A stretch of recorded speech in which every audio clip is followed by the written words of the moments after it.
Post-1953, the economic and political structure of Yugoslavia would, on paper, be decentralized, and the government would put major emphasis on workers' democracy and local administrative autonomy. Workers' participation in industrial democracy took place through a system of so-called workers' councils, Radnički Savjet. The Workers' Council would be the principal institution throughout the evolution and development of the system of Yugoslav self-management. The council was responsible for electing a given factory's manager, as well as the factory's management board. Although the councils were able to select who their own managers would be, they could only do so from a predetermined list. Now, even though the self-managed factory would have had a manager, and even though these managers were principally the ones making decisions regarding the running of the factory itself, the workers still had a major say in the decisions involving their own welfare. But we'll get into that more later. As you all know, for any socialist, quote-unquote, nation, its raison d'etre is the end of capitalist exploitation. Socialism is not just a nice idea for the political party that leads a revolutionary state. In fact, it is not even a choice. If the relations of production are unchanged, then the nation's communist leadership loses its legitimacy entirely. What is exploitation in the Marxist sense? It is the wage relation between workers. It is the production and extraction of surplus value from the working class for the generation of profit. Therefore, one of the primary goals of socialism is the abolition of wage labor. Post-war, socialist Yugoslavia still operated on a wages system, and the system was maintained during the transition to self-management. According to Susan Woodward, the government-run self-managed enterprises were legally required to pay out the guaranteed wage to their workers before any reinvestment could take place. Enterprises were also obligated to maintain a reserve fund for basic wage payments.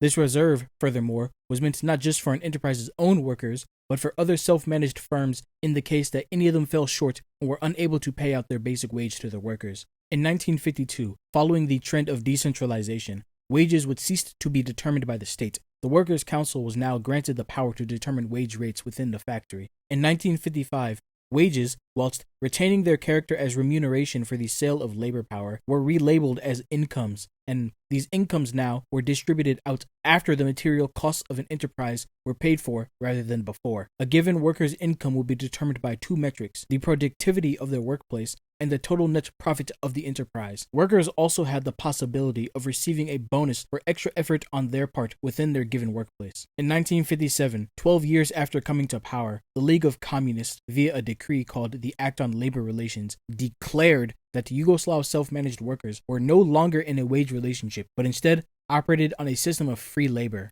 This was the basic structure of the nascent self-management system in the 1950s.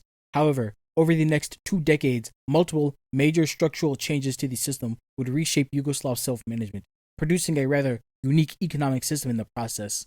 The usual benchmark for comparison between any and all systems of self-management is the Spanish Mondragon Corporation and its various enterprises. These companies have been successfully operating a self-managed worker cooperative system since 1956. The Mondragon is a federation of companies that all operate on the same basic principles of worker ownership. Rather than hiring employees, those who are involved in the Mondragon are instead, quote-unquote, worker members. That is, they are nominally equal partners in the operation and management of the various businesses within the Mondragon. Wages, or perhaps they should be labeled as incomes, are divided up, and the top earner in the Mondragon is not allowed to make more than 5 times the amount of the lowest earner. If any company within the federation is in the red, then those enterprises which have made additional profits will supplement the pay for employees at the less profitable companies. This is the general function of the Mondragon self-managed system. But the Mondragon is not the only variant of this type of labor-managed enterprise, but simply the largest, most successful, and most recognizable one.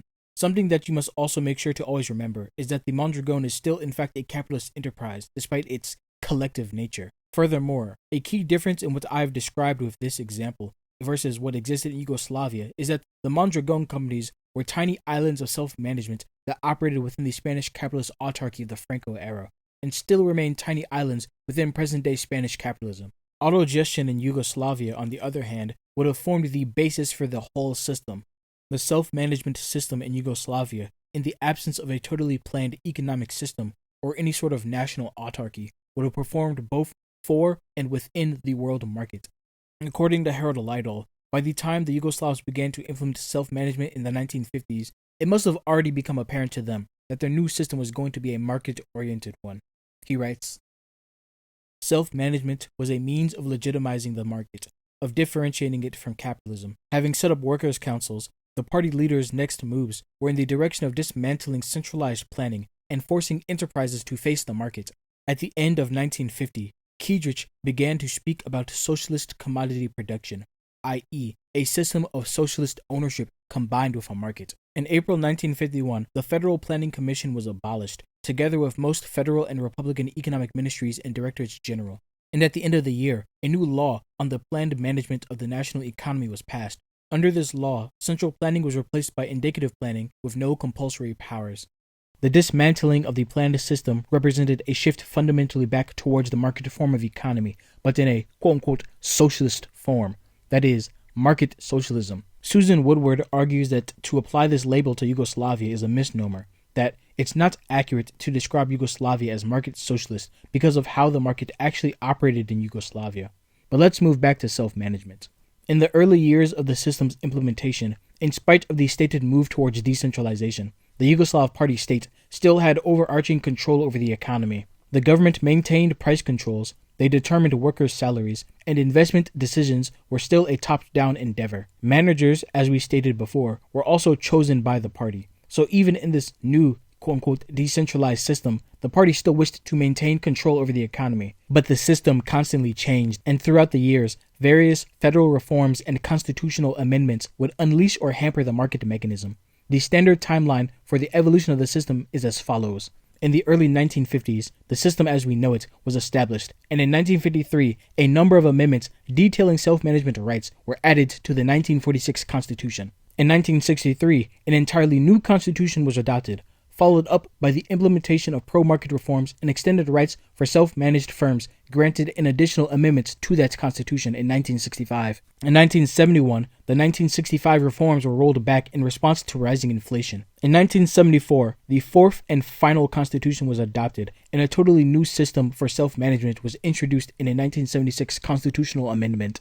Starting back from the beginning of the chronology of the reforms to the Yugoslav system, we see that the first reform occurs quite early. Harold Lydall writes, "In retrospect, the first stone was probably thrown by the executive committee of the party in 1955, when it recommended a reduction in the share of investment and an increase in funds for consumer goods and agriculture. 2 years later, at the first Congress of Workers' Councils, demands were raised for greater freedom of income distribution and more enterprise independence. This was followed in 1958 by a change in the system of income calculation in enterprises.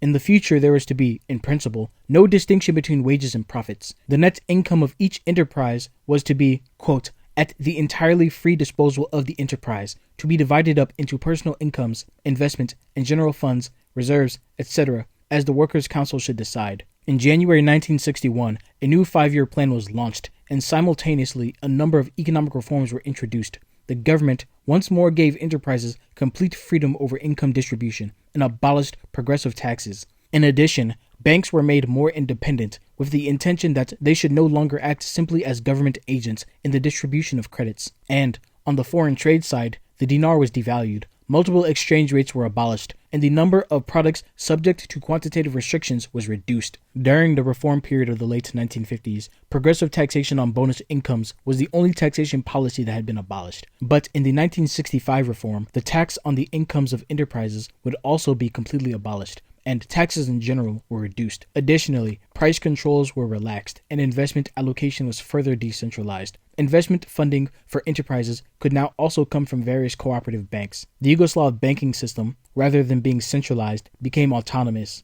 By 1970, most investment funding would for the first time come from independent banks rather than from the state itself. Rural farmers who partook in private farming were also allowed for the first time to obtain bank credits so that they could buy machine equipment for their farms. Self-managed firms were given increased autonomy in the way of total control over company profits. They were allowed to lend money with interest and even sell bonds. By 1968, basically full autonomy was granted to self-managed firms. Enterprises were now allowed to independently operate their internal operations, and with that newfound freedom, most companies reorganized. In many companies, the managing board that was elected by the Workers' Council ended up being replaced by a business board of managers. Previously, there was a required quota of production workers that needed to be represented on the Workers' Council. When this was no longer a requirement, the result was the total replacement of blue-collar council members with white-collar specialists and technicians.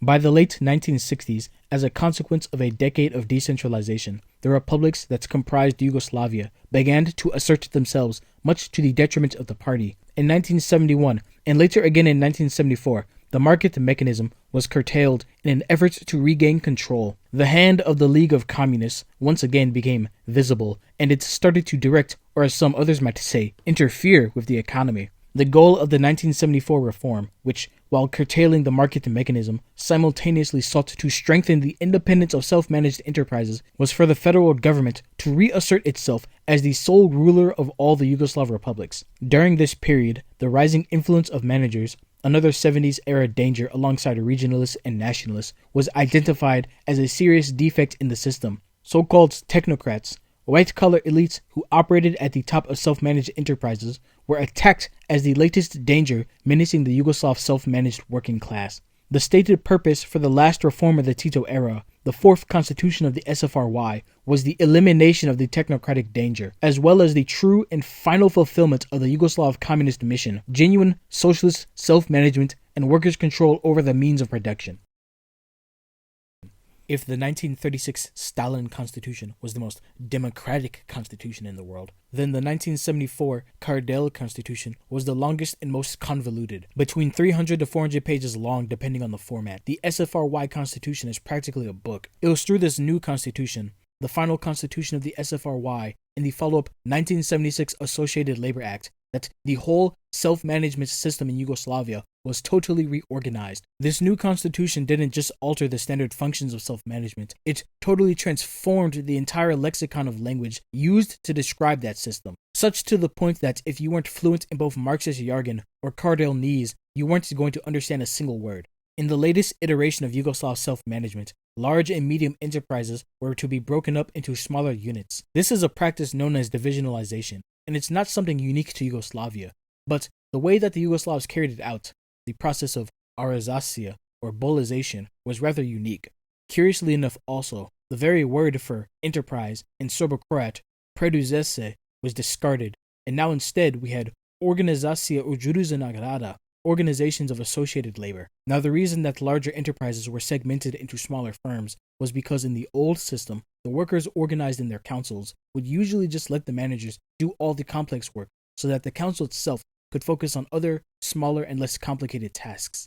According to Musić, the SKJ sought, through the Associated Labor Act, to, quote, promote direct producers to the position of chief regulators of the national economy. The primary purpose of self-management was to empower the workers, to enact for the first time ever genuine workers' control, radnička kontrola. It was believed that in smaller enterprises, workers would be able to exercise more control in management decisions, and congruently, with increased control, increased worker participation would come also. The new smaller units within the old enterprises were called Basic Organizations of Associated Labor, Osnovna Organizacija udružena rada, or BOLS. Under the BOLS system, Yugoslav workers would have had both a right and a duty to set up associated labor organizations. These BOLS operated based on mutually agreed upon self-management contracts, samoupravni sporazumi, which defined how any given self-managed entity would operate. Sal Estrin describes their function further. For economic coordination, the authorities convened consultative committees by industry and region to reach agreements on pay, investment shares, and enterprise net income and development plans. The two main forms of agreement were self-management agreements between BOLS, which were legally binding, and social compacts, which included political authorities. In principle, the authorities intended to bring these various voluntary contracts together in a non-binding, indicative plan. Aggregate targets were not consistent with the sum of the individual targets. The main effect of this new institutional framework was to replace competition with collusion throughout the system. To give an example of what one of these associated labor enterprises might have looked like, it would have been a division, or perhaps rather a collective of what made up a large company. These divisions together formed an enterprise. Divisions that comprised a given enterprise also had the right to leave their company as long as that division fulfilled its contract obligations to the enterprise. Multiple BOLs would be the component of an OAL, Organization of Associated Labor. And if two or more OALs were joined together, then what you had was a KOL, a complex organization of associated labor. Harold Lydall describes, for example, the composition of the large Iskra Electrical Engineering Company. This company would have been a coal, for it was comprised of a total of 14 enterprises, which themselves contained a total of 80 basic organizations of associated labor or divisions between them. By 1980, the Iskra company would have employed 30,000 workers. For smaller, quote-unquote, enterprises like single-store cafes that only employed a small number of people, there would only need to be one division. The larger an enterprise was, and the more vertical tasks that it contained, the more divisions that it could possibly have. Each division within an enterprise would focus on a particular set of tasks. These divisions would typically make their products to fulfill the needs of another part of their enterprise. Either that, or they might sell their products to other companies. The picture of how this all functioned is painted by Sachs. In manufacturing enterprises, a single division often includes all workers involved in a particular product line, from raw material to finished product. For example, in a Zagreb firm, workers who melt cocoa, make a particular style of hard chocolate, and package it are all in one division. Those who work on another different type of candy are in a separate division. In another firm, the three vertical steps, melting, forming the candy, and packaging, might be organized into three separate divisions. Similarly, in one firm, all the steps in producing a particular shoe are included in one division, while in another firm, the uppers and soles are sold by two divisions to a third division that then sews them together.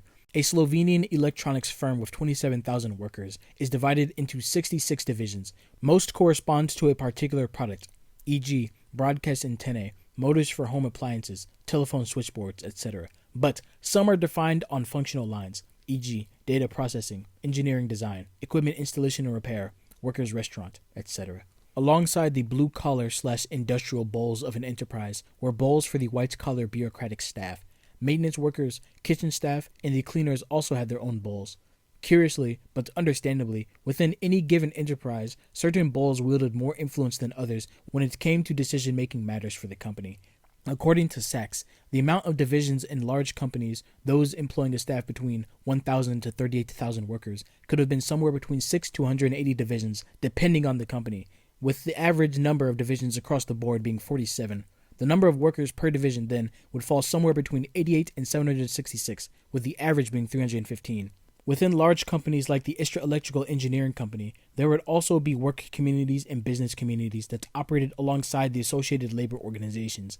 Their role was to perform the additional administrative functions of the enterprise, such as legal activities, staff training, marketing, and bookkeeping.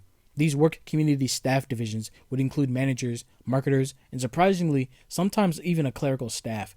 These staffs were also, as you might expect, self-managed, and they had their own workers' council. However, the staff of these communities would be chosen by an enterprise council, the council of the OAL, rather than by the Bowl Workers' Council. Unlike Bowl divisions, a work community could not secede from its company. So while the basic units themselves would employ smaller numbers of people, in totality, the one company itself, the total enterprise which any and many given bowls were attached to, employed thousands of people. Thus, we don't exactly have petty bourgeois-style small-scale enterprises, but instead large-scale companies that are sectioned off to be self-managed more effectively. Harold Lydall describes the bowl's function further. In principle, it is only a basic organization which can make decisions about the final allocation of income. Each basic organization has its own balance sheet and income statement, and the worker members have to approve proposals for income allocation by a procedure laid down in the bylaws of the organization, usually at a general meeting. These proposals will normally come from the Workers' Council at the organization, but where the basic organization belongs to a wider enterprise or composite organization, such proposals are likely to have come down from the Workers' Council of the larger organization. Basic organizations with 30 or more members have an elected Workers' Council, with delegates allocated in proportion to the number of workers in each unit, and with due regard to the skill, age, sex, and nationality composition of the workforce. Delegates may not be elected for a term exceeding 2 years, nor may the same delegate be re-elected for more than 2 consecutive terms. The director and other senior managers are not eligible for election, although they are entitled to attend the council and participate in its discussions. Enterprises and composite organizations also have workers' councils elected in the same manner. Nominations for all these elections are drawn up by the trade union. The workers' councils would continue to be the primary organizing tool used by the workers to elect representatives and carry out the provisions laid down in the self-management contract. A workers' council was elected every 2 years, and its membership could range between 13 to 120 people, depending on the boll's size. Meetings of the council were a monthly occurrence, and every member of an organization had a right to attend these meetings. But for certain decisions that impacted the fate of the whole company, such as a merger, all hands of the enterprise would have had to be in attendance for a referendum. The role and restrictions on the directors were primarily the same as they had been in the 1950s. Directors elected by the council could make proposals to the council, but whatever the council decided to do, it would be the director's duty to carry it out. A director could be appointed for 4 years, after the end of which he could run for re-election. The council was allowed to challenge the decisions of the director, and if they felt that the director was not up to par or not doing his job properly, they could vote to remove him from his post. Directors were the ones who hired and fired workers. They made sure that the self-managed firm was operating within a legal framework, and if such was not the case, then he was the one who was required to suspend any such illegal actions. It was the director's right and responsibility to discipline a worker if they were consistently late, not performing well, or refusing to do quote-unquote reasonable instructions. The worker, however, also had the right to appeal any decision made by a director to the workers' council. The highest form of punishment from an enterprise was dismissal of a worker, but Lydall states that these were rare occurrences. Additionally, workers could not be removed from their jobs for lack of any good reason, and in the scenario that a worker's job became unnecessary or obsolete due to technological advances, he would be reassigned somewhere else rather than just let go. Bolls were basically independent bodies that decided their own conditions for operation. They chose who they hire, how to distribute income, and what their production goals were in coordination with the central body of their enterprise. Within a worker's given division, as well as their total enterprise, they had the right and the duty to attend meetings of the organization, elect delegates to their workers' councils, or to become elected members themselves of this or that body. Workers' enterprises operated not solely as workplaces, but also as social institutions. Typically situated within a suburb, factories like those of the IMR and TAM companies, whereas Musić says, the most tangible socialist institution to which workers connected their well-being, rights, and obligations. Self-managed enterprises would provide subsidized company vacations at company-owned resorts and properties. They owned and distributed company newspapers. They housed workers and apprentices in dormitories and apartments, operated cultural institutions like theaters and clubs, and through the company, a worker could have his higher education or political training subsidized. Musić tells us more about the social life at the TAM and IMR factories. As many interviewees from both factories pointed out, the word collective used by the self-management bodies to describe the enterprises was more than empty rhetoric. If a colleague took sick leave, the workers were expected to take time to visit their coworker at home or in hospital, offering help and solidarity. Identification with the factory and a team spirit were also encouraged through an array of social practices and customs not directly related to material benefits. Both factories financed numerous hobby groups, sports teams, and leisure activities. TAM was known for its mountain climbing society and photography club. IMR organized poetry clubs, amateur singing nights, and anniversary parties for retired workers, while its sports teams took part in regional leagues. The company contributed to the publication of 2 books of blue-collar workers' poetry. Its library had 1,000 regular users and employed professional staff. The books in greatest demand were primary and middle school textbooks, indicating that many workers indeed used the opportunity for adult education. Before pay was distributed to the workers, a portion of the profit generated by their firm would be subtracted for various needs such as investment, expansion, etc. The subtracted income of the total profit of the company also went towards the various social services provided by the company. Workers at self-managed firms were given state-provided health care. They also had a right to request disability pay and sick leave for up to 30 days. Children of employees could receive stipends for university or vocational education. Women who had recently given birth were entitled to fully paid maternity leave up to 180 days, and they also had a right to work half hours while still receiving full pay for their work until their newborn's first birthday. For workers entering retirement, women could receive their pension at age 60 and men at 65. The average pension would be about 75% of whatever you earned as a full-time worker. One thing to keep in mind about the Yugoslav economy and the state's relationship to it is that even though Yugoslavia was technically a market economy, the major source of capital development, resource allocation, and the determining factor in price, at least when balls did not contract their own prices, was not the market but the state. In Yugoslavia, the state, represented as the party, still remained the primary actor in economic life, and even more so after the market reforms were rolled back in later years. As much as the SKJ would denounce statism, the government and the party clearly still wished to retain and then later regain an element of control in economic and social life. Now, the way that the market itself actually functioned in Yugoslavia was rather interesting, especially considering the fact that the prevalence and prominence of market mechanisms ebbed and flowed with each amendment and new constitution. The high tide for the operation of the market mechanism being in the mid-1960s. In the early days of self-management, as we pointed out, the states retained a degree of control over the economy and production. As Musić says, quote, "Central planning was abolished, but states' control over the expanded reproduction was still ensured through heavy taxation, federally imposed accounting regulations, and strictly prescribed rules for distribution of net income between different funds. As we noted over time, taxation was reduced and regulations were relaxed, but the state would always keep an ever-watchful and suspicious eye over these new market mechanisms." The market in Yugoslavia, while extant, was not exactly a free one. You cannot be a proper industrial capitalist in Yugoslavia. As Woodward states, the application of market freedom applied solely to products and not production. Capital did not enjoy the principle of the invisible hand. The only place that almost complete market freedom existed was for the sale of retail goods and services. Geoffrey Swain summarized the pre-1974 system perfectly when he said that there were, quote, "strong elements of state control, but much of this power was decentralized. At local level, the market operated, but it was a guided market. Workers' councils made decisions, but within a rigid framework."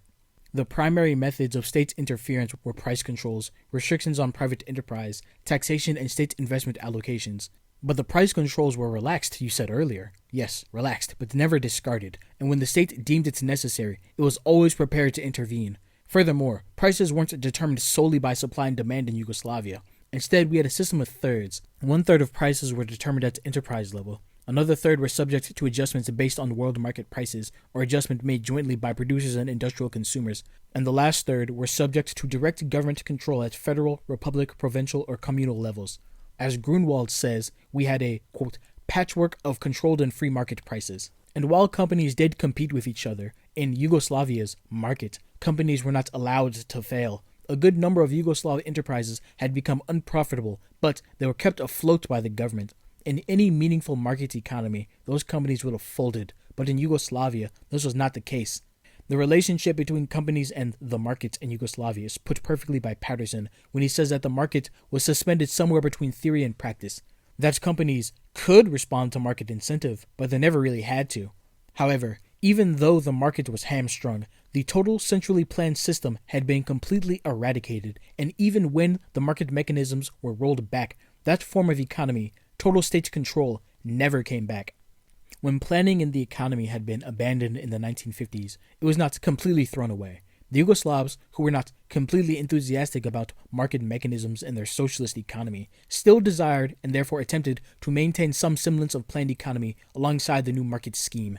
So instead of total central planning, the Yugoslavs theorized a system of so-called social planning. What is meant by this, specifically the social part of social planning, is that the state in collusion with both banks and firms would set planning targets, or rather goals, for producers to achieve. The achievement of these objectives, however, weren't an enforced priority. It was less a quota and more a side objective. They were meant to be voluntary yet encouraged endeavors. To quote Kardelj on this matter, he would write that in this way, economic planning would cease to be, quote, "an instrument of centralized state monopoly and becomes above all a matter of free and voluntary self-management agreements and social bargaining between organizations of associated labor in line with their specific interests."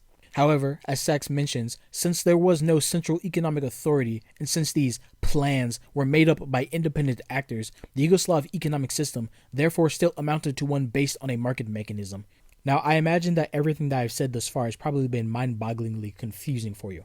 Don't worry, it confuses the hell out of me too, and it confused the Yugoslavs themselves. There were two terms that were coined by Yugoslav economists to describe their own economy, those being planned lawlessness and totalitarian anarchy. Personally, I think that both of these are rather apt descriptors of the Yugoslav economy.